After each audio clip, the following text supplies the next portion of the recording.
رحمۃ اللہ تعالیٰ علیہ وہ بابرکت مقدس پاکیزہ ہستی ہے، ان کی بارگاہ میں اگر کوئی شخص حاضر ہو، چاہے ان کے زمانے میں ہو چاہے وصال کے بعد ہو، یہ وہ مبارک بارگاہ ہے کہ ان کے در پر آنے والا کوئی بھی منگتا، کوئی بھی سائل، کوئی بھی فقیر، کوئی بھی بھکاری خالی نہیں جاتا۔ حافظ آئے، عالم آئے، مفتی آئے، شیخ الحدیث آئے، محدث آئے، یا گناہگار آئے، چور آئے، زانی آئے، شرابی آئے، بدکار آئے، فاسق و فاجر آئے، یہ ہر ایک پر نگاہ ولایت ڈال کر اس کو اس مرتبے پر پہنچا دیتے ہیں جو مرتبے کی تمنا لے کر وہ ان کی بارگاہ میں حاضر ہوتا ہے۔ ولی ان کی بارگاہ میں آئے تو یہ ولی کی بھی رہنمائی کرتے ہیں، اگر ان کی بارگاہ میں عام انسان آئے تو نگاہ ولایت ڈال کر اسے بھی ولی بنا دیتے ہیں، اگر ان کی بارگاہ میں غوث قطب ابدال قلندر بھی آئے تو یہ ان پر بھی نگاہ ولایت ڈال کر ان کو وہ مراتب ایک نگاہ سے طے کرا دیتے ہیں جو مراتب انسان ساری زندگی کی عبادت کے بعد بھی طے نہیں کر پاتا۔ اور یہ وہ بارگاہ ہے کہ اگر ان کی بارگاہ میں چور، زانی، شرابی، بدکار، فاسق، فاجر بھی آئے، اللہ نے ان کو وہ نگاہ دی ہے، وہ کمال عطا کیا ہے کہ اس چور، بدکار، فاسق، فاجر، شرابی اور زانی پر بھی اپنی نگاہ ولایت ڈال کر اسے بھی زمانے کا غوث قطب اور ابدال بنا دیتے ہیں۔ اس بات کو اس روایت سے سمجھیے۔ غوث اعظم جیلانی رحمۃ اللہ تعالیٰ علیہ کے زمانے میں ایک شخص تھا جو اولیاء کا منکر تھا، ولیوں کو نہیں مانتا تھا اور ولیوں سے پیار نہیں کرتا تھا، لیکن اللہ نے اسے جو بیوی دی، بچے دیے، وہ اولیاء سے محبت کرتے تھے۔ زوجہ بھی شیخ عبد القادر جیلانی رحمۃ اللہ تعالیٰ علیہ سے محبت کرتی اور آپ کی مرید تھی، اور اللہ نے اسے 2 بیٹے عطا کیے تو دونوں بیٹے غوث اعظم جیلانی کے مرید اور آپ سے محبت کرتے، مگر باپ نہیں کرتا تھا۔ چلتے چلتے چلتے زندگی کا ایک بہت بڑا حصہ گزر گیا، یہاں تک کہ علماء نے لکھا کہ اس کی عمر 60 سال کی ہو گئی۔ ایک دن گھر پر آیا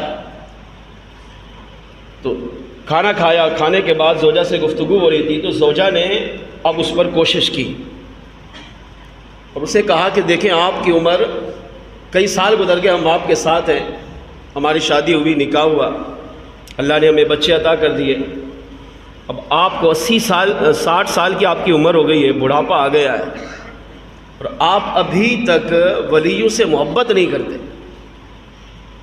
جبکہ میں بھی اولیاء سے محبت کرتی ہوں، میری اولاد بھی اولیاء سے محبت کرتے ہیں، اگر آپ بھی اللہ کے ولیوں سے محبت کر لیں تو ہو سکتا ہے کہ اللہ آپ کی سچی محبت کی وجہ سے آپ کی قبر و آخرت کو بھی سنوار دے۔ دنیا تو جیسے تیسے گزار دی آپ نے، لیکن اب اگلا مرحلہ قبر اور آخرت کا ہے۔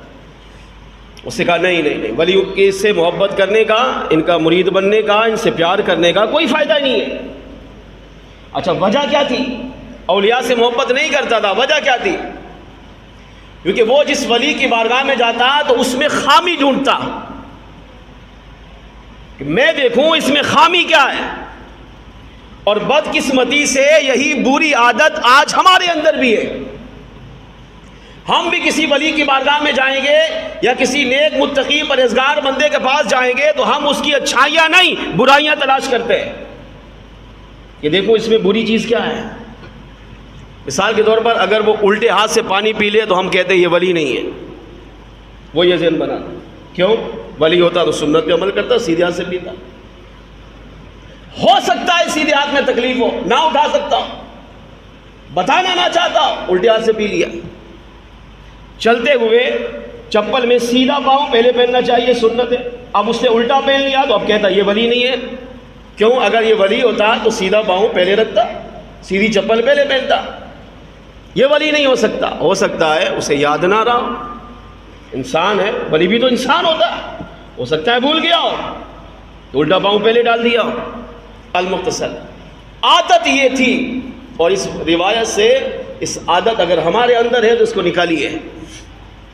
عادت یہ تھی جب بھی ولی کی بارگاہ میں جاتا خامی نکالتا، برائی ڈھونڈتا، اور ایک نہ ایک برائی مل جاتی تو کہتا یہ ولی نہیں ہو سکتا۔ 99 اچھائیاں ہیں اس کے پاس مگر ایک بری چیز تھی تو کہتا یہ ولی نہیں ہو سکتا۔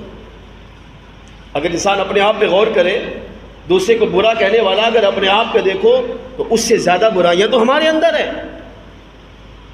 تو ہمیشہ سامنے والے سے کے بارے میں برائی نہیں، اچھائی ڈھونڈنی چاہیے۔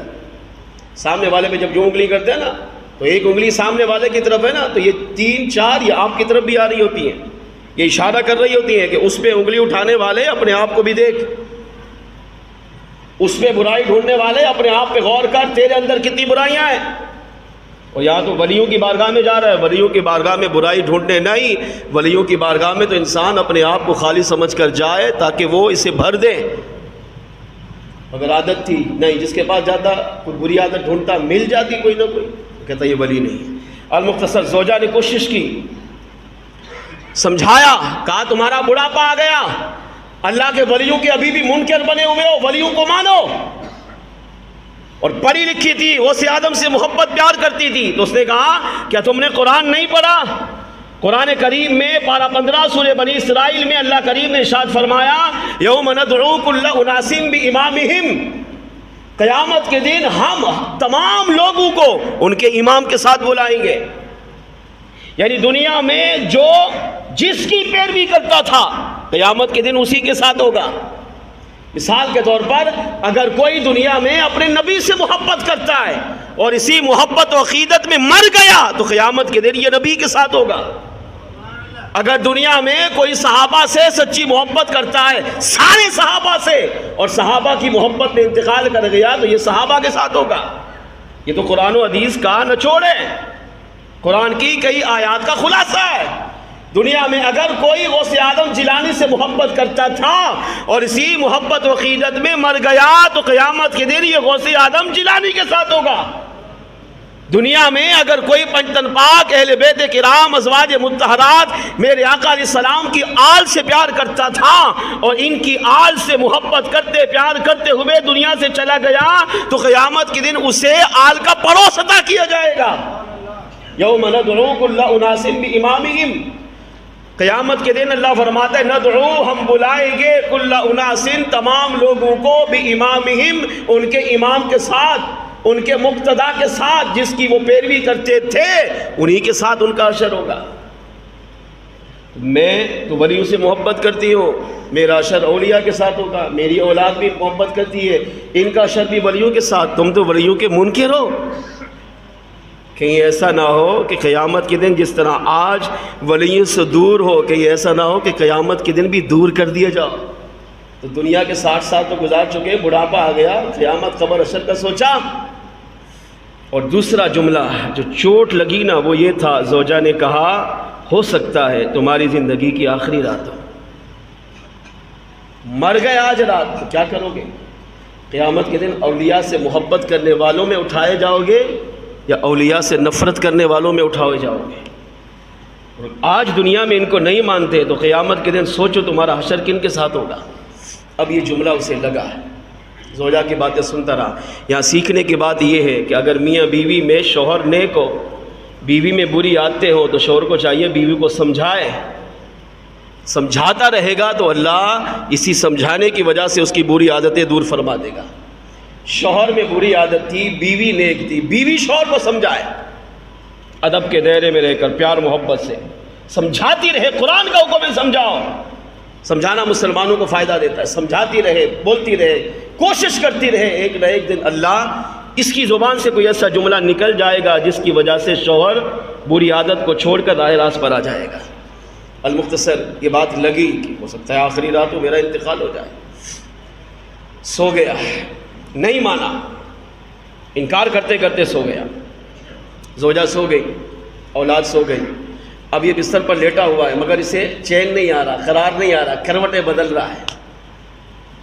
یہ ہوتا ہے انسان کی زندگی میں ایک موڑ، جس کو آپ کہتے ہیں ٹرن پوائنٹ، یہ وہ ہوتا ہے جو انسان کی زندگی کو بدل دیتا ہے۔ انسان چاہے زمانے کا نامی گرامی بدماشی کیوں نہ ہو، اللہ اسے بھی ایک موقع ضرور دیتا ہے تاکہ وہ سدھر کر میرے راستے پر آ جائے۔ ہاں کئی اولیاء کی سیرت پڑھ کے دیکھے، زمانے کے ڈاکو ہوتے تھے، شرابی ہوتے تھے، مگر اللہ نے ان کی زندگی میں ٹرن پوائنٹ دیا اور وہ پلٹے رب کی طرف، اور اللہ نے اسی کو زمانے کا ولی بنا دیا۔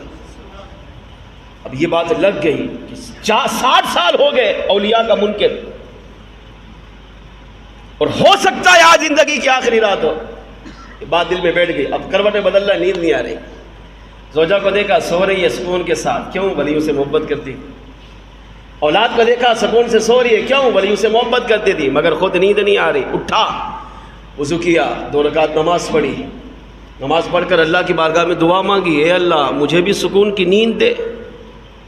جب انسان بے قرار ہو، بے چین ہو، تکلیف میں ہو، مصیبت میں ہو، دنیا سو رہی ہو، اسے نیند نہ آ رہی ہو، تو پھر رب یاد آتا ہے، کیونکہ اس کی شان یہ ہے لا تأخذہ سنۃ ولا نوم، نہ اسے اونگ آتی ہے نہ نیند۔ تو بندہ بھی جانتا ہے کہ ساری دنیا سو رہی ہے، مگر میرا رب اس وقت بھی جاگ رہا ہے، وہ نیند سے پاک، وہ اونگ سے پاک۔ اگر اس وقت میں اگر رب کو پکاروں گا تو وہ سنے گا، میری دستگیری فرمائے گا، میری مشکل کشائی فرمائے گا۔ رب کو پکارا اور کیا دعا مانگی؟ اے اللہ مجھے نیند عطا فرما، سکون عطا فرما، اطمینان والی زندگی عطا فرما۔ مگر آج کی زندگی میں تو ہی اس نے بدلنا تھا، سکون کہاں سے ملتا؟ دعا مانگی، پھر آیا، پھر سو گیا بستر پہ، کروٹ پہ کروٹ، کبھی دائیں کبھی بائیں، کبھی سیدھا کبھی الٹا بدل رہا ہے، مگر نیند نہیں آ رہی۔ پھر اٹھ کے اپنے بستر پہ بیٹھا، اب تہیا کیا، کہنے لگا اے اللہ اگر تجھے یہی منظور ہے تو پھر یہی ٹھیک، میں تیری بارگاہ میں ارادہ کرتا ہوں، وعدہ کرتا ہوں کہ میں صبح اٹھوں گا اور اٹھ کر جا کر کسی نہ کسی ولی کامل کا دامن پکڑوں گا، لیکن مجھے ابھی تو نیند عطا فرما، سکون عطا فرما، تاکہ میں صبح اٹھ کر اشاج بشاج ہو کر کسی ولی کی بارگاہ میں جا کر ان کی غلامی کو اختیار کروں۔ جو مرید ہے وہ غور سے سنے، جو نہیں ہے وہ مرید بننے کی کوشش کرے۔ پھر سویا دعا مانگ کر، پھر بھی نیند نہیں آئی، کروٹیں بدل دی رہی، یہاں تک کہ بزرگوں نے لکھا رات کا آخری پہر آیا، 3:30 4 کا سمجھو ٹائم آیا، آخری پہر، صبح صادق سے تھوڑی دیر پہلے۔ پھر اٹھا اور مصلی پہ بیٹھا، نماز پڑھی، پھر دعا مانگی، اے اللہ اگر تیری منشیت یہی ہے، تیرا ارادہ یہی ہے، تو یہی چاہتا ہے کہ میں ابھی جا کر کسی کو اپنا پیر بنا لوں، تو میں ابھی نکلتا ہوں، ابھی جا کر کسی مرشد کو پکڑتا ہوں۔ مگر سن اے کریم رب، میں ابھی اٹھوں گا، گھر سے باہر جاؤں گا، اور جو مجھے سب سے پہلے ملے گا اسی کو میں اپنا مرشد بنا دوں گا۔ اگر تو چاہے کہ میں صبح کسی ولی کامل کو تلاش کروں، غوث اعظم جیلانی کی بارگاہ میں جاؤں، تو مجھے سکون کی نیند عطا کر، مگر نیند نہیں آئی، کیوں؟ کیونکہ ابھی تقدیر بدلنی تھی، زندگی میں انقلاب آنا تھا۔ عرض کیا اللہ اگر تیرا منشا یہی ہے کہ میں ابھی جا کر مرشد تلاش کروں تو میں ابھی جاتا ہوں، مگر میں تجھ سے وعدہ کرتا ہوں گھر سے نکل کر جو مجھے پہلے ملے گا اسی کو اپنا مرشد مانوں گا، ساری زندگی اسی کی اتباع فرما برداری میں گزاروں گا۔ المختصر یہ گھر سے نکلا رات کے 3:30 4 بجے کا ٹائم۔ اب اس ٹائم کون باہر گھوم رہا ہوگا آپ سوچ سکتے ہیں، زمانے کے شرابی، چرسی، موالی، اس وقت ان کا راج ہوتا ہے، چرس بھنگ پی پی کے نشے میں مست دھت ہوتے ہیں، یا چور، ڈاکو، زانی، ان بدکار لوگوں کا اس وقت ٹائم ہوتا ہے۔ کیوں؟ دنیا سو رہی ہوتی ہے، مگر ان کو نیند نہیں آ رہی ہوتی، کیوں؟ نشہ نہیں مل رہا ہوتا، یہ زندگی کو تباہ و برباد کر چکے ہوتے ہیں۔ گھر سے باہر نکلا، تھوڑی دیر انتظار کرتا رہا، بیٹھا رہا، تو تھوڑی دیر کے بعد وہاں سے ایک قافلہ گزرا، یہ سوچا کہ حاجیوں کا قافلہ ہے، حج پر جا رہا ہے، پیدل سفر ہوتا تھا، اب اس نے اپنے آپ کو چھپایا کہ کہیں مجھے ہی چور سمجھ کر نہ مار دیا جائے، تو حاجیوں کا قافلہ سمجھ کر ٹھہرا رہا۔ جب قافلہ آگے گیا تو سب سے پیچھے جو بندہ تھا اس کو اس نے روکا، اس کے بالکل سامنے آیا اور اسے کہا، اسے دیکھا اور اس کے قدموں میں گر گیا، کہا آج سے آپ ہی میرے مرشد ہیں۔ اب اس سے پہلے اٹھایا، بھائی کون ہو، کہاں سے آئے ہو، کیا نام ہے، کیا کرتے ہو؟ کہا میں کوئی بھی ہوں، کچھ بھی ہوں، بس اس لیے آیا ہوں، آج سے آپ میرے پیر ہیں، میرے مرشد آپ ہیں۔ اس نے کہا جانتے بھی ہو میں کون ہوں؟ کہا نہیں جانتا، آپ جو بھی ہیں بھلا میرے مرشد آپ ہیں۔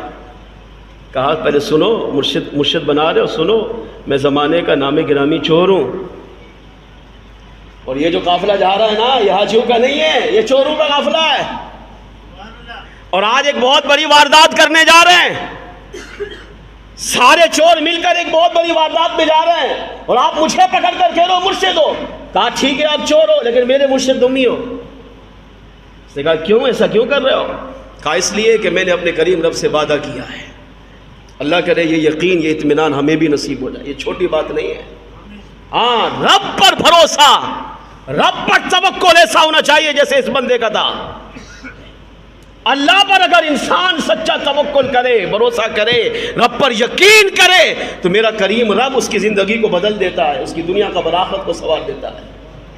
اب ملا اسے چور، مگر سنیں رب پر توکل تھا. کہا چاہے آپ چور ہو، زانی ہو، شرابی ہو، ڈاکو ہو، لٹیرے ہو، مگر میں نے رب سے یہ وعدہ کیا ہے کہ گھر سے نکل کر جو سب سے پہلے مجھے ملے گا میں اسی کو ہی اپنا مرشد اور ولی تصور کروں گا. اس نے کہا بھائی میں چور ہوں، اللہ کے واسطے میری جان چھوڑ. مگر قدموں میں گرا ہوا ہے، اٹھ ہی نہیں رہا. المختصر اٹھایا، بہت سمجھایا، نہیں مانا. کہا کیا دلیل آپ کی کہ آپ چور ہیں؟ کہا میں فاسق، میں بدکار، میں گناہگار، میں اللہ کا نافرمان، نبی کا نافرمان، ساری زندگی نیکیاں تو کی نہیں ہے، بدکاری میں گزری، گناہوں میں گزری ہے، چوری میں گزری ہے، حقوق تلف کیے ہیں، میں ولی کہاں ہو سکتا ہوں؟ کہا یہی تو آپ کے ولی ہونے کی دلیل ہے. کہا یہ کیسے؟ اپنے آپ کی برائی کی، یہ سوچ کر کہ اپنے آپ کو برا کہوں گا تو میری جان چھوڑے گا. مگر جب اپنے آپ کی برائی کی تو اب یہ اس کو دوسری نظر سے دیکھ رہا ہے. یہ کہہ رہا ہے آپ اپنے آپ کی برائی کر رہے ہو، تو اپنے آپ کی برائی کرنا یہی تو ولی کی نشانی ہے. کیونکہ آج تک میں جس ولی کے پاس گیا، جس کو میں نے ولی سمجھا، اس نے تو اپنے آپ کی تعریف کی، اپنے آپ کے فضائل بیان کیے، میں یہ یہی میں تو انسان کو مارتی ہے. تو انہوں نے اپنے آپ کے فضائل بیان کیے. جب فضائل بیان کیے میں سمجھ گیا یہ ولی نہیں ہو سکتا. اور آج پہلا انسان مجھے ملا ہے جو فضائل نہیں، اپنے آپ کی برائی کر رہا ہے. میں گناہگار، میں بدکار، میں فاسق، میں فاجر، میں زانی، میں شرابی، میں چور، میں لٹیرا. اس نے کہا آپ جو بھی ہے یہی تو دلیل ہے کہ آپ عاجزی کر رہے ہیں. ولی تو عاجزی کرتا ہے اللہ کی بارگاہ میں، تو آپ اپنے آپ کی مذمت کر کے یہ عاجزی کر رہے ہیں. یہ عاجزی کرنا آپ کی دلیل ہے. المختصر. اس نے کہا اب یہ جان نہیں چھوڑے گا، کوئی طریقہ اختیار کرو. قافلہ آگے نکل گیا. اب یہ پھنسا ہوا ہے، مرشد بنا ہوا ہے زمانے کا چور. کہا اچھا ٹھیک ہے مان لیتا ہوں کہ میں مرشد، تو میرا مرید. مانتے ہو؟ کہا مانتا ہوں. کہا پھر پیر کی بات ماننی چاہیے؟ نہیں. کہا ماننی چاہیے. کہا پھر میں پیر ہو کر حکم دیتا ہوں میری جان چھوڑ، یہاں سے چلا جا، مجھے آگے جانے دے، مجھے اپنے قافلے میں جانا ہے. کہا سر کٹا دوں گا مگر جان نہیں چھوڑوں گا.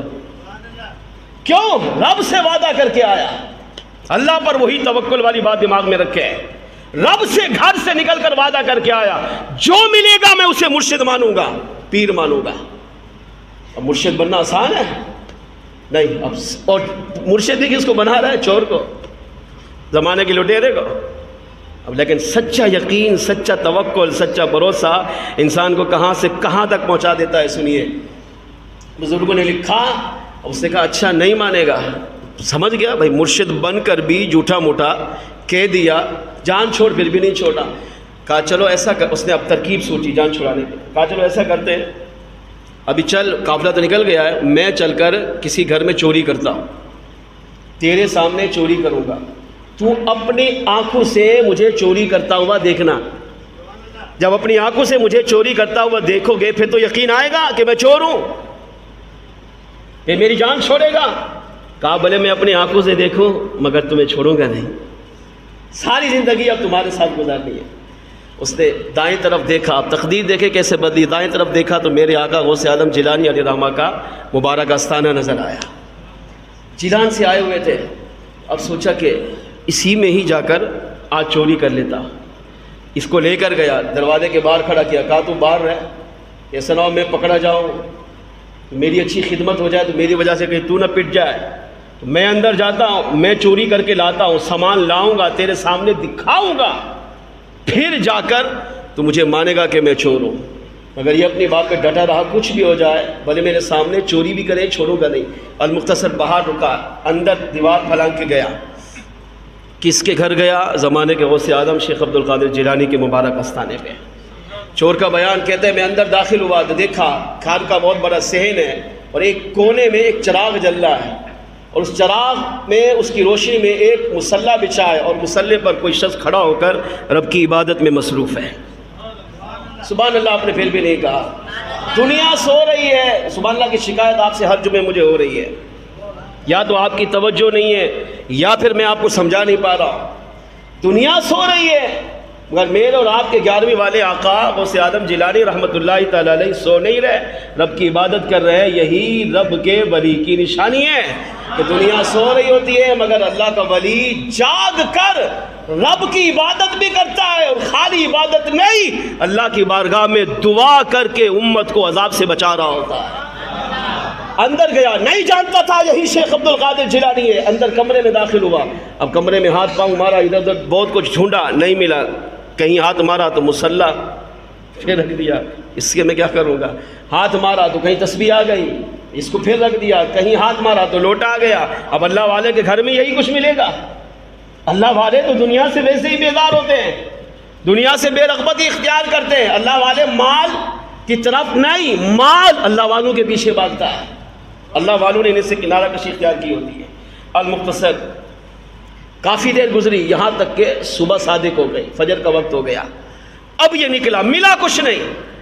اب یہ کمرے سے باہر آیا، اندھیرا تھا، اب دروازے پر کھڑا ہو کر غوث اعظم جیلانی علیہ الرحمہ کی طرف دیکھ رہا ہے۔ اتنے میں علماء نے لکھا کہ اللہ کے نبی حضرت سیدنا خضر علیہ الصلوۃ والسلام آسمان سے غوث اعظم جیلانی رحمۃ اللہ تعالی علیہ کی بارگاہ میں حاضر ہوئے۔ خضر علیہ السلام اللہ کے نبی، غوث اعظم جیلانی اللہ کے ولی، نبی کا مرتبہ، نبی کا مقام، نبی کا منصب ولی سے افضل والا ہوتا ہے۔ مگر خضر علیہ السلام اللہ کے نبی ہو کر بھی غوث اعظم جیلانی کے پاس آئے۔ آپ نماز پڑھ رہے تھے، نماز سے سلام پھیرا، سلام دعا ہوئی، آپ نے ارشاد فرمایا حضور کیسا آنا ہوا؟ آپ اللہ کے نبی، میں اللہ کا ایک فقیر عاجز بندہ، آپ میرے پاس کیسے تشریف لائے؟ اللہ کے نبی خضر علیہ السلام نے ارشاد فرمایا بیٹا عبد القادر، آپ نہیں جانتے کرخ میں ایک ابدال کا انتقال ہو چکا ہے۔ ابدال ولایت کا منصب ہے، غوث قطب ابدال قلندر اور پھر غوث اعظم، یہ ولایت کے درجے، کئی درجے ولایت کے، یہ طے کرنے کے بعد انسان رب کے قریب ہوتا ہے۔ تو عرض کیا، فرمایا کرخ کے اندر ایک ولی کا، ایک ابدال کا، بعد میں لکھا ہے قطب کا انتقال ہو چکا ہے، اور میں آپ کے پاس اس لیے حاضر ہوا کہ آپ صبح صادق سے پہلے، فجر سے پہلے، سورج نکلنے سے پہلے پہلے کسی ابدال کا انتظام فرما دیں۔ یہ طویل حدیث وقت اوپر چلا جاتا ہے کہ دنیا اگرچہ رب نے بنائی، خالق مالک اللہ ہے، مگر اس کا نظام میرے کریم رب نے ولیوں کے ہاتھ میں دیا ہوا ہے۔ یہ ولی دنیا کے نظام کو چلاتے ہیں۔ 40 ابدال ہر وقت روئے زمین پر ہوتے ہیں، ایک کا انتقال ہوتا ہے تو فوراً اللہ اس کی جگہ دوسرے کو مقرر فرما دیتا ہے، اور مقرر کون کرتا ہے؟ اس وقت جو سب سے بڑا ولی ہوتا ہے وہی اس دوسرے کو مقرر کر دیتا ہے۔ اب یہاں اللہ کے نبی خضر علیہ السلام نے فرمایا عبد القادر کرخ میں ایک ولی کا انتقال ہوا، ایک ابدال کا انتقال ہوا، آپ کے بعد اس لیے آیا آپ انتظام فرما دے۔ اب غوث اعظم جیلانی رحمۃ اللہ تعالی علیہ پر قربان، چور یہ ساری باتیں سن رہا تھا، اپنی آنکھوں سے یہ منظر دیکھ رہا تھا۔ غوث اعظم جیلانی علیہ الرحمٰن نے اپنی نگاہ ولایت اب اس چور پہ ڈالی، اور آپ نے اللہ کے نبی خضر علیہ السلام سے عرض کیا آپ دائیں بائیں ادھر ادھر نہ جائیں، میرے کمرے میں چلے جائیں، وہاں ایک چور بیٹھا ہوا ہے، اسے اٹھا کر لے جائیے، کیونکہ آج سے ہم نے اسے کرخ شہر کا ابدال بنا دیا ہے۔ اب چور نے جب یہ سنا تو اب اپنے آپ کو ظاہر کیا، فوراً غوث اعظم جیلانی کی طرف دوڑا، آپ کے قدموں میں ہاتھ گر گیا، پاؤں پکڑنے لگا، رونے لگا، کہا حضرت مجھے معاف کر دیجئے، آپ کی بارگاہ میں چوری کرنے آیا تھا، مگر آپ مجھے کون سا منصب دے رہے، ابدال بنا رہے، میں تو زمانے کا نامی گرامی چور ہوں، میں نے تو ساری زندگی رب کی نافرمانی میں گزاری ہے، آپ مجھے زمانے کا ابدال بنا رہے۔ آپ نے فرمایا تو جو بھی ہے، مگر آج سے کرخ شہر کا تو ہی ولی ہے، تو ہی قطب ہے، تو ہی قلندر ہے، اور سن ہم نے اس ابدال کی جگہ اب تجھے وہاں ابدال مقرر کیا ہے۔ اب وہ کہنے لگا حضرت معاف کر دے، میں تو چور ہوں، مجھے کچھ آتا ہی نہیں ہے، ابدال کی بہت بڑی ذمہ داری ہوتی ہے، میں تو خالی ہوں، میں کیسے سنبھالوں گا؟ غوث اعظم جیلانی رحمۃ اللہ تعالی نے فرمایا سن، یہ ہمارا دربار ہے، یہ ہمارا گھر ہے، ہمارے نانا کی یہ شان تھی، ہمارے نانا کی آل کی یہ شان تھی کہ ان کی بارگاہ میں جب بھی کوئی سائل، کوئی منگتا، کوئی بھکاری فقیر آتا تھا، ہمارے نانا نے کبھی ساری زندگی کسی کو خالی نہیں لوٹایا، ہمارے نانا کی آل اولاد نے کبھی زندگی میں کسی سائل کو خالی نہیں لوٹایا۔ یہ کیسے ہو سکتا ہے کہ وہ میرے بھی نانا ہوں، میرے بھی آقا ہوں، میں ان کا بیٹا عبد القادر، آج میرے در پر کوئی فقیر آ کر خالی چلا جائے، باہر جا کر لوگوں کو کہے جن کو تم غوث اعظم کہتے ہو، ولی مانتے ہو، غوث کتب ابدال قلندر مانتے ہو، ان کی دربار میں گیا، مجھے تو کچھ ملا ہی نہیں ہے۔ فرمایا سن، یہاں سب کچھ ملتا ہے، اور سب سے بڑا منتبہ ولیوں کا ابدال ہم نے تجھے بطور تحفے میں عطا فرما دیا۔ کہا میں خالی ہوں، مجھے کچھ نہیں آتا، میں اصلاح کیسے کروں گا؟ آپ نے اسے اٹھایا، سینے سے لگایا۔ اس چور کا بیان ہے، کہتے ہیں جب میرا سینہ غوث اعظم جیلانی کے سینے سے نہیں لگا تھا، خدا کی قسم خالی تھا، اندر گناہ تھے، کچھ بھی نہیں تھا، مگر غوث اعظم جیلانی نے اپنے سینے سے مجھے لگا کر، جب میرا سینہ غوث اعظم جیلانی کے سینے سے لگا تو کہا جب مجھے دور کر دیا تو ایسا لگتا تھا جیسے اللہ کریم نے میرے سینے کو اپنے علم سے بھر دیا ہو۔ میرا سینہ علم کے نور سے منور ہو چکا تھا، اور ایسے لگتا تھا جیسے حقیقت میں ہی میرے رب نے مجھے اپنی ولایت عطا فرما دی ہو۔ غوث اعظم جیلانی الرحمن نے پیشانی کو بوسہ دیا اور اس کو خضر علیہ السلام کے حوالے کیا، آپ لے کر جانے لگے، مگر قربان غوث اعظم جیلانی پر، فرمایا وہ جو باہر کھڑا ہے نا اسے بھی ساتھ لے جا۔ آج شیطان کہتا ہے کہ نبی کو کیا پتا تم کیا کر رہے ہو، ارے یہاں نبی کی بات نہیں ہو رہی، یہاں نبی کے بیٹے کی بات ہو رہی ہے۔ غوث اعظم جیلانی کی بارگاہ میں وہ آیا نہیں، باہر کھڑا تھا۔ آپ نے فرمایا وہ بھی کافی دیر سے تمہارے پیچھے پڑا ہے، وہ تجھے مرشد بنا رہا ہے، اگرچہ تو چور تھا مگر سن، اس کی لگن سچی تھی، پیار سچا تھا، اللہ کریم نے راستے کو کھول کر حقیقی معنوں میں تجھے مرشد بنا دیا ہے۔ فرمایا اسے بھی ساتھ لیتا جا، تو کرخ شہر کا ابدال ہوگا، اور سن اللہ نے مجھے پاور، طاقت، جو قوت عطا کی ہے اس کی برکت سے میں نے اس پر بھی نگاہ ولایت ڈال کر اسے بھی کرخ شہر کا ولی بنا دیا ہے۔ اسے بھی اپنے ساتھ لے جا، اور جاتے جاتے سب سے پہلے اسے اپنا مرید بنا کر اپنی غلامی میں قبول کر لے۔ اللہ کے نبی خضر علیہ السلام اسے اٹھا کر وہاں سے لے کر کرخ شہر میں گئے، اور کرخ شہر کا وہ ابدال اور قلندر بنا۔ اس سے علماء نے لکھا، پتہ چلا اللہ کے ولی کی بارگاہ میں پہلی سیکھنے کو کیا ملا؟ رب پر توکل، رب پر بھروسہ، رب پر یقین۔ اگر بندے کا کامل ہو تو سامنے اگرچہ راہ نظر نہ بھی آ رہی ہو، لیکن سچے یقین کی وجہ سے اللہ میرے اس راستے کو، اس مشکل راستے کو کھول کر آسان فرما دیتا ہے۔ یہ بھی پتہ چلا ولی کی بارگاہ میں، چاہے ولی زمین پر ہو یا زمین میں ہو، ولی کی بارگاہ میں جانے والا اگر ارادت سچی تھی، پیار سچا تھا، عقیدت سچی تھی، تو اللہ کے ولیوں کی بارگاہ میں جانے والا کبھی خالی نہیں لوٹتا، بلکہ جو مراد لے کر جاتا ہے اللہ کے ولی رب کی دی ہوئی طاقت سے اس کی مشکل کشائی بھی کرتے ہیں، دستگیری بھی کرتے ہیں، اور اللہ کے یہ اولیاء اپنے اس بندے کے مسئلے کو حل فرما کر اس میں مزید اپنی محبت پیدا کر دیتے ہیں۔